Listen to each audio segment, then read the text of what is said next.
The PRovoke podcast, brought to you by PRovoke Media and produced by the international broadcast specialist Marketeers. Welcome to PRovoke Media's Luminaries Mentoring Circle series. So this is a series that we're partnering with Lippe Taylor on to provide the PR industry's rising stars with some mentorship and some guidance, and particularly the industry's women.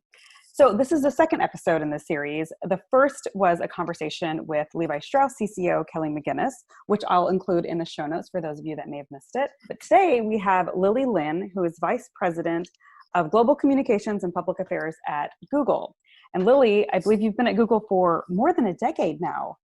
I have 10 years and 4 months, but who's counting? Wow. Well, congratulations. Thank you. And we also, of course, once again have Maureen Lippe, who launched Lippe Taylor more than 30 years ago. And as I mentioned in the previous video, her firm has been a pioneer and new approaches to marketing to women. And she will also give her perspective on today's call. Good morning, Aarti. It's great to be here and to see Lily again. Yes, we're thrilled to have both of you here.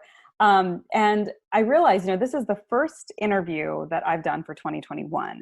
And one of our big kind of editorial themes that we're building this year around is this idea of a reset. Because of course, 2021 will likely not look like 2020, but it won't look like 2019 either, right? Mm. So I'd love to get your thoughts, both professionally and personally, on what this idea of reset for 2021 might look for both of you. Maureen, would you like to do the honors? Sure, Lily, I'll start. Listen, if ever there was a time when we are all thinking about a reset or pivoting into another career, it's right now, post-COVID. I think everyone has had a lot of time to think about the work they're doing, and they're reassessing, is this what I want to do? Do I find joy in my everyday activities? And I think many people are realizing, I want more. I want more out of my work. And I think there are things that you can do to start to examine other careers. And I think if you figure out what it is that you want to do, I think it's very important to start signing up for meetings, going to conferences in those categories, start reading trade publications, get on the websites, find out as much as you can, and also set goals and make those goals very measurable. So you're really, really working towards achieving getting into this new category. Now, it's very hard with HR people. If you don't have experience, they're not even going to look at your resume. So I recommend that you try to go direct to whoever the hiring manager is. And it's even better if you could, even regarding sending a resume, it's probably not going to work. I say, just try to get in front of that person. Try to walk in the door if you can, or certainly try to call them. It's all about storytelling, because you are resetting your career with this person who's going to make a decision about whether or not you're right for the company. So be sure to tell a really good story about why you think you would be perfect in this category. I think storytelling, really creating a narrative that's creative and interesting, is certainly a way to go. I'm worried, I'm just worried about resumes. I think they will get lost because the HR director will see, oh, you have no experience in this category, so they're never going to take you to the person who's going to make the decision. I would also consider, if you can, maybe trying an internship. Ask, can I try doing an internship for a couple of months, or a training program? Do anything that you can to try to get into the field that you want. For me, my biggest pivot was going from editorial to the other side of the world, which was starting in public relations. And it was a major pivot.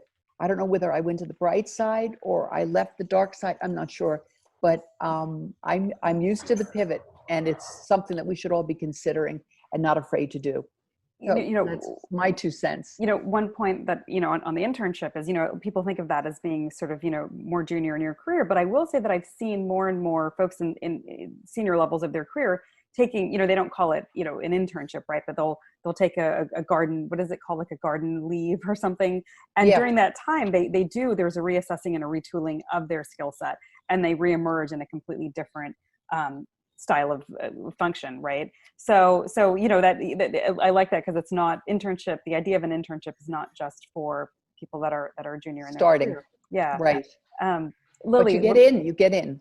That's yes, the important yes. thing. Lily, would love to get your perspective on kind of what 2021, what this idea of kind of resetting this year means for you professionally and personally. Yeah. Yeah, I think I'll start with the personal aspect, which kind of bleeds into professional. When I think of this year, I mean, look, when I look back at 2020, I hate to overuse the word unprecedented. I think it was an incredibly tough year where we've had to deal with a lot coming at us in our personal and professional lives. And so I think personally for me, it was a lot of almost survival mode in a lot of ways as a working mom of two young kids. It was working from home, but it also felt like living at work, right? As we all retreated to this work from home posture, homeschooling, sheltering in place. And, I do think it was very challenging. And so when I think about reset, it's not a hard reset for 2021. I do think that we'll see, at least for the first half of this year, a little bit more of the same as the vaccine rolls out. We're still working remote.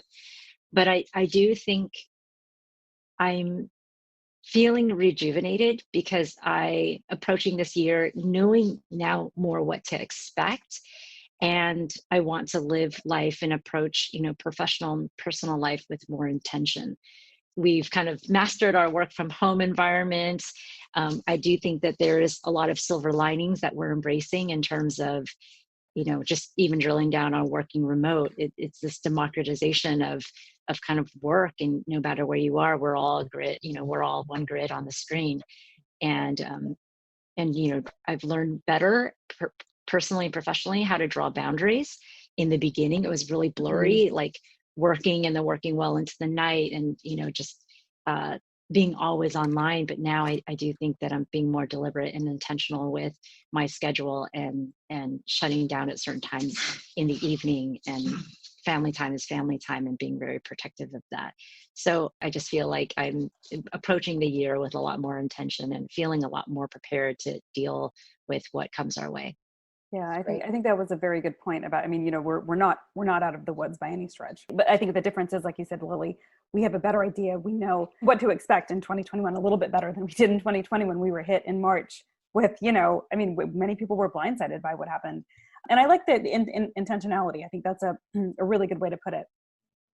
I want to circle back on something that both I think Maureen and Lily kind of touched on. And Maureen, you had mentioned kind of that pivot you had made really early in your career when you went from editorial to kind of building your own agency. And Lily, you and I have known each other for a really long time. And I remember when you were in more startup environments, like at Slide and BitTorrent, even before that. I'd love to get your perspective on, how you had to shift your career when you went from being in a startup environment to being at a more established company. Because I think, to Maureen's point, as people start to reevaluate careers, people are going to find themselves in new work environments throughout this year. So I'd love to get both of your perspectives on what's the best way to ease into that changing of environments, especially when it's quite dramatic. That's a great question, Aarti. I'm happy to kick off. I think when I think about my 20 plus years in communications, I think the way I would answer it is like, what has been my guiding light all along is a quest to learn as part of just wanting to be a lifelong learner. I started out my career at the Hoffman agency. So I was on the PR agency side for the first 7 years, and I learned so much there. I feel like I learned a lot about public relations. And then at some point I thought, well, I feel like I've done the agency thing for 7 years. I'd love to learn more about being at a startup. And I was employee 6 at BitTorrent. And as you know, at startups, you have to wear multiple hats. So I learned a lot more about comms, but a bunch of other functions as well. And then I went on to Slide, which was a larger stage startup. And that was different environment as well. And then we were acquired by Google. And when I came to Google, it was a shift. So to answer your question, it was, I held on to that North Star of just, I want to continue to learn and fill out my toolbox of skills. And so I sought opportunities for doing different things. And that has led me in my 10-year journey here at Google. And I've had a chance to work on many different products at different stages of their life cycles, and with different size teams, and in different topic areas. And so all along the way, it has felt like a zigzag sometimes, but I feel good about kind of the journey overall, because I feel like all along I've been led by this desire to just keep learning and keep growing. And as soon as I feel stagnant, that's when I know it's time for a change. And Lily, I would love to maybe go into, because I know you've been at Google for more than 10 years now, and your career trajectory there has been really interesting. And you and I have spoken about it, but I'm not sure if our listeners know about it. Can you talk a little bit about kind of what you started doing at Google and to what you're doing now? And it's also a testament to the fact that you don't necessarily need to change jobs to change what you're doing. Right. Mm-hmm. Yes, yeah, absolutely. When I first started in 2010, I was working on a single product on Chrome, the browser. At the time, we were just an upstart and emerging product. And now Chrome is the most popular browser in the world, but we were an underdog. And so it was a really exciting product to work on. But over time, what had happened was, I went from being an individual contributor working on a single product to then taking on more under my portfolio and then being able to build more of a team. And so over time, I worked on Chrome and Android and Enterprise, which is now Google Cloud, and a bunch of our various products. And at this point, I'm looking after most of our product portfolio, and the team is larger, which has been a great experience here at Google, being a team lead and a people manager. And I wouldn't have expected that I would have come to this point in my journey here, but again, as I was mentioning, it just kind of happened because I kept wanting to just learn more in different respects, whether it's different products or different scope, different roles and responsibilities. So my responsibility is PR as well as internal comms at Google. And you're one of 5 VPs, is that still correct? Yes, that's right. That's right. One of 5, and super proud. I'm the only woman vice president in our communications department. Wow. And the only woman of color. So I'm really proud of that, and the only working mom. So wow. I think it's nice, really, because that's amazing. Thank you. I feel you. slightly sheepish saying that, but I do think I should embrace that. And I've gotten really great response from folks on our team. As we all know, in PR, there's a majority, female population in comms, and a lot of working parents. And I think it's important for some folks. I've heard, they feel encouraged because they need to see it to be it, and they feel like they have opportunities and a career path. Because as we have to confess, it can be hard sometimes balancing all of it. And I think this is a great way to segment. And Maureen, I know we didn't talk about your pivot, but we did talk about it in the Kelly McGinnis interview. So I'm going to direct people, if you want to hear about Maureen's pivot from the editorial to PR, definitely click on the Kelly McGinnis conversation, because let's dive a little bit more into this work-life integration piece and this balance, because I think both of you can provide a lot of guidance to parents with children across the spectrum, right? I mean, very, very young children. I think, Lily, you and I both have kids under 5 and under, or just around that age. And Maureen, you've done it. You've raised a child while building a business. So, what advice would you give to people? Because there are people that are struggling right now. What advice would you give, especially as we move into, more homeschooling, and while there's a light at the end of the tunnel, we don't know when we're going to reach that when it comes to childcare and schooling and all of that. So yeah, I'll let which one of you wants to dive in and talk about what advice you would give? I'll start, because I just think for years we've been talking about work-life balance, but I think now it really is work-life integration. We've got to integrate and more comfortably, and particularly now because of COVID, we're all working at home. So we have so many different challenges and opportunities as well, but we've got to be able to create that balance. And we have to try to keep things separate, but we also have to find a way to integrate the two and be happy in the fact that we have jobs, and that we have children. And I worry the most about my colleagues with children. I lay in bed at night. I know how difficult it is for them to balance all of it. The hardest thing is just to blend the responsibilities and do it seamlessly. I think what's really important, and I have found it in my work life integration right now, is I try very hard to stay structured, to keep a schedule, and I try to stay on that schedule. And I don't think it's a good idea to try to decompartmentalize, because I think it in a strange way, it does blend into one thing. Work and life, they're not separate anymore. They used to be separate, now they're not. And I think that it's important that we realize that we have to be flexible, and that goes for ourselves and the entire family. And I think you've got to wake up feeling grateful, and wake up feeling good about your work, and good about it every day. You have to have passion, you have to have purpose. And if you don't have that, then you have to think about pivoting, which we talked about earlier. Maybe you need a reset. So from my perspective, I think you have to adjust your expectations. It's very difficult right now. We will all get through it. We'll all get through it together. At Lippe Taylor, we take care of ourselves, but we really take care of each other. And we're always checking in. I mean, just yesterday with what happened, we all checked in as a company on each other just to make sure that everybody was okay. So that's how I would recommend we start to cope. Really think of it as integration, and that the two lives intersect. And we have to find that balance, but we have to be grateful in this day and age that we have work, and again, that we have a family. So that's my perspective. Yeah, I think for me, I agree with all of that. I do think that there is no separation, Right. but I do think that work-life balance. The word balance doesn't resonate with me as much. I know that's used a lot, but I think balance means different things to different people. The one thing that sticks with me is just boundaries. Once I became a working parent, and I would say even for folks who are not parents, I think it's important that we draw clear boundaries and are unapologetic about it. I think before I used to let work and bleed into all aspects of my evenings and weekends, and just all the time, and always on was this badge of honor. And I realized that that's not where I work best. And so the drawing of boundaries has been important to me, where I'll say, hey, I'm shutting down at, X o'clock, and I'll be offline. If you have anything urgent, give me a call. There's no such thing as an urgent email after, into the evening or on the weekends. Give me a call or ping me.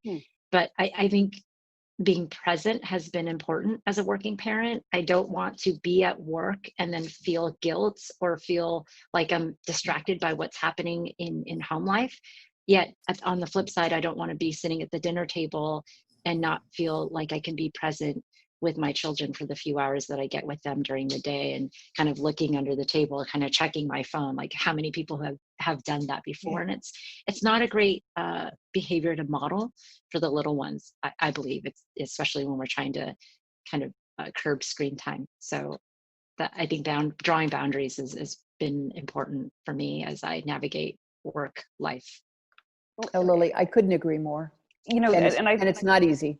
And I think you gave a really good sort of tangible takeaway for folks listening, that, if it's after hours, requesting a call instead of an email, and that makes people pause and reconsider, do I want to be calling Lily or, whoever at 7:30 at night? Or is this something that can wait till the morning? And I think that's a really, really sound piece of advice. And is that something that you would recommend, especially because, this is client service, right? Yes. And you worked agency side. Do you think that is something that can realistically be implemented, like with clients? Say, if it's after hours, do we, call us, because otherwise, everyone, they're shooting those emails off at 9 p.m. and I think it's challenging, but I do think there's beauty in being transparent. It's not to say that I'm not here and I'm not accessible, but after maybe 7 p.m. or whatever your time is, as a lot of working parents know, there's this crush in the evening where it's bath time, dinner time, Yes. bedtime routine, and you're just like, this onslaught, tactically speaking, to prevent from me feeling like I have to constantly check email. That is what I'm really transparent about with my internal clients, as well as, or if you're on the agency side, it's external clients, but also my teammates, to say, like, I am here and I am available, but from these hours on, best to pick up the phone and just give me a ring, because I will not be refreshing constantly at this time. But after they go to sleep, I'll be back online if you need me, and not a problem. I think transparency is important. And I do feel like in the past, there were more norms where, some people had to leave early to do kid pickup when we were back in the office, if you remember those days. And I'd seen women, and I know it's a parent thing, but I had seen women leave their jacket on their chair and then quietly sneak out. And I was like, why do you need to do that? We should really be unapologetic about the obligations that we have as working parents and say, hey, I'm leaving. I know it's 5. I need to go do kid pickup, but please call me. I'll be on the road during this time, available via cell phone, etc. I think it's a little more difficult when you're on the agency side. You're in the service business. You are going particularly through a time when companies are having a very difficult time, and they want their team to be available to them at any time. And particularly if they have a crisis, they want you there at any hour. We work with a lot of clients overseas, and we work with clients in California. So there's different time schedules. So it's complex. It's not easy. But I agree with Lily. You have to set boundaries, internal boundaries. I can't set boundaries with clients, but I can have my own. And certainly my colleagues, we all know that we have to respect each other. Certainly parents who are during that, that special time, like between 6 and like 7:30 when babies are being put to bed. But as Lily said, after that, most families are back online. So it's difficult. We just cannot tell a client that I'm sorry, I'm putting the baby to bed at that time. It's more difficult. So we just have to be careful and try to make it seamless. Even when we're doing those chores, we've got the phone somewhere nearby. But I respect what Lily's saying about boundaries and how important it is. But it's just a little more difficult, I think, when you're on the agency side. And I think that is why we do see a lot of, we do see attrition on the agency side after a certain burnout level. Yeah, a lot of burnout. I have conversations with people all the time that are client side, and they'll ask me, oh, who's hiring? What's an interesting place to go? And if I mention an agency, I get this reflex of, no, I'm not. In fact, one person told me, he said, agency is a young person's game. I'm not doing that again. And, and I think that's something to think about. It's like, it should the agency model, how should that change? And again, that's not the context of this call, but it's conversations that I have with agency leaders and with folks on the brand side about sort of what needs to change on the agency side. It's a constant dilemma. We were being careful, and we talked about being careful about framing this around parents and not women, because again, as long as an industry, we put the expectation that it's going to be women that are going to be running out the door, then we're not going to see many women in your chair, Maureen, right? I mean, and we need to shift the expectation that it's fathers and mothers that should be taking an active role and parenting. And that leads me to sort of a DE&I conversation. And Lily, you had mentioned you were, the only woman of color on the leadership team, on the communications leadership team. And that's something that we see consistently in the industry across the board. There are very, very few women of color that are in leadership positions in our industry. Although, thankfully it's changed. We have a lot of white women in leadership positions, thankfully now, more than we did 2 years ago, honestly. So I'm curious to hear what you all think about what needs to happen next when it comes to DE&I in our industry, so that we have more leaders of color across the spectrum, Asian American, Latinas, Black Americans, what can we do as an industry to have more visible leadership of color? Things are changing, Aarti, and you've mentioned that. And I think they are changing for the better. And it's some people may complain that the progress has been slow, but I feel like it's been encouraging. And the more representation that we have, I think part of it is for, in folks like, just say Maureen, in your position, or as I've had a chance to grow in my career, there is an awareness, and there is a commitment to lift others up as well. And part of being an ally, no matter what your background is, or in this case being, female, is looking out for others, mentoring, helping to open up and elevate other people's voices, helping to provide opportunities and provide visibility. And I think if we're all doing that and opening doors for folks of diverse backgrounds, it will change over time. And I see that change happening, and I'm really encouraged by it. It's great. I think to dismantle structural racism in an organization, it starts with the culture, and you really have to. I think also what we have found, it's very, very important that top leadership from the CEO down is very important, that everybody be involved and that everybody be aligned. I also think it's really important that you get complete feedback and incentivize middle managers, because your middle managers are the ones that make an initiative either work or not work. I think listening is so important. You have to listen to your staff, particularly people of color, and make sure that things are working for them, that they feel like this is a company that they want to continue to work for. I also think that when you're in the mix with the CEO and HR and your diversity team, it's important to also have a data analyst there. Data is so important. I think data is really going to set us all straight and help us realize exactly, what we need to do.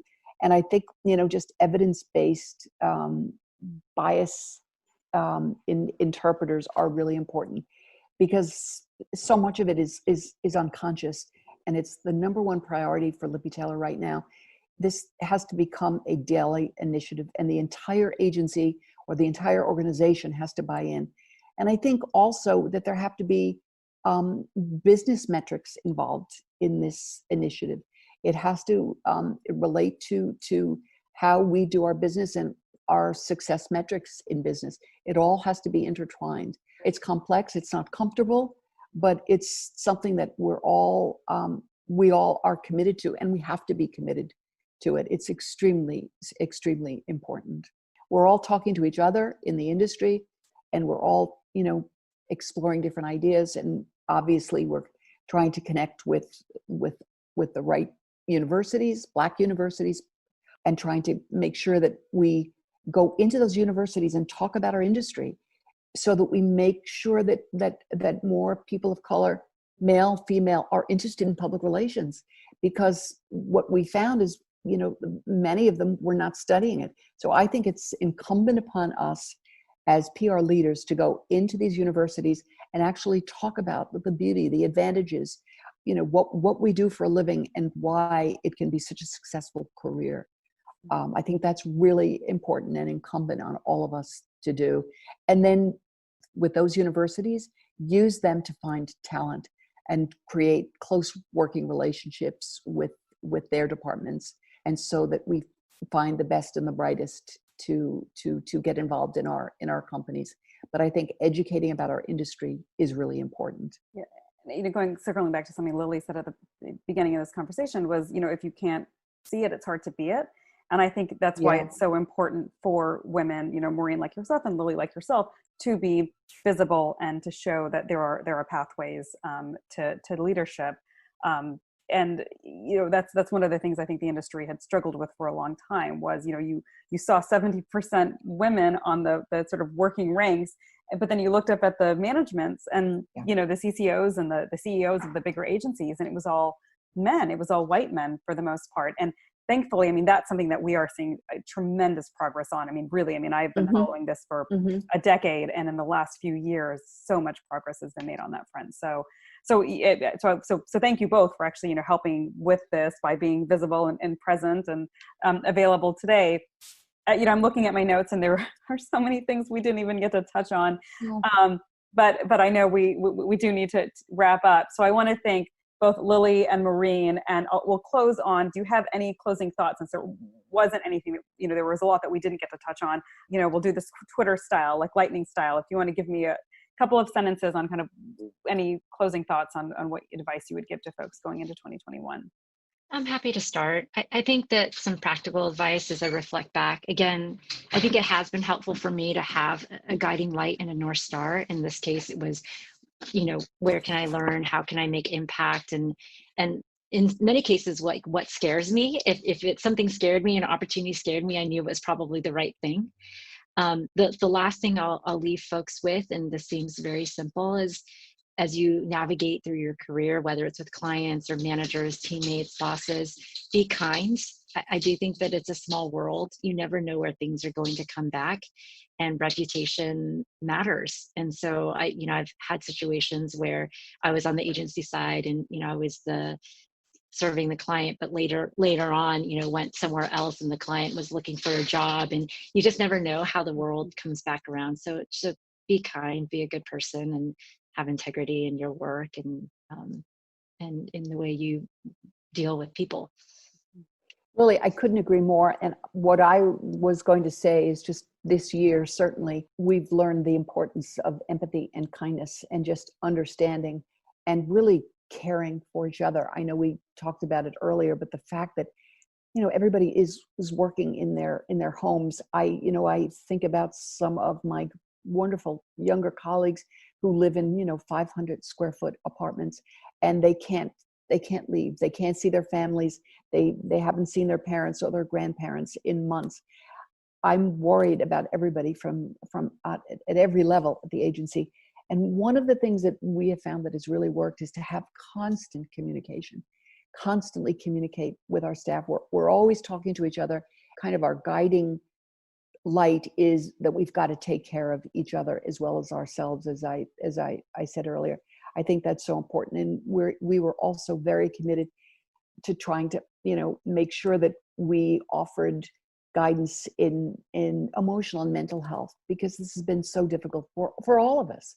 And we were able to make sure that we had therapists available at any time, day or night, 24/7 for any of our staff. So I think getting back to what Lily said, just the kindness and the empathy and the understanding and taking care of ourselves, but also each other, was certainly the principles that we lived by this year. And I'm hoping that we will continue to live by these principles moving forward into 2021. Thank God it's here, and into the future. Because if we learned anything, we learned the importance of empathy and kindness and taking care of each other this year, I think, more than ever. So I think there's many good things that have come out of COVID. And I think what Lily and I have just discussed are some of the most important things. Yeah, what a great note to end things on. Well, so thank you, Lily. Thank you for making the time. Thank you, Maureen, for joining us again, and thank you for our listeners for tuning in. And I'm sure we'll be back at some point with another mentoring circle series. We will. Yes.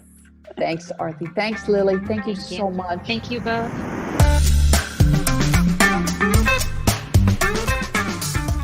You've been listening to the PRovoke podcast, brought to you by PRovoke Media and produced by the international broadcast specialist Marketeers.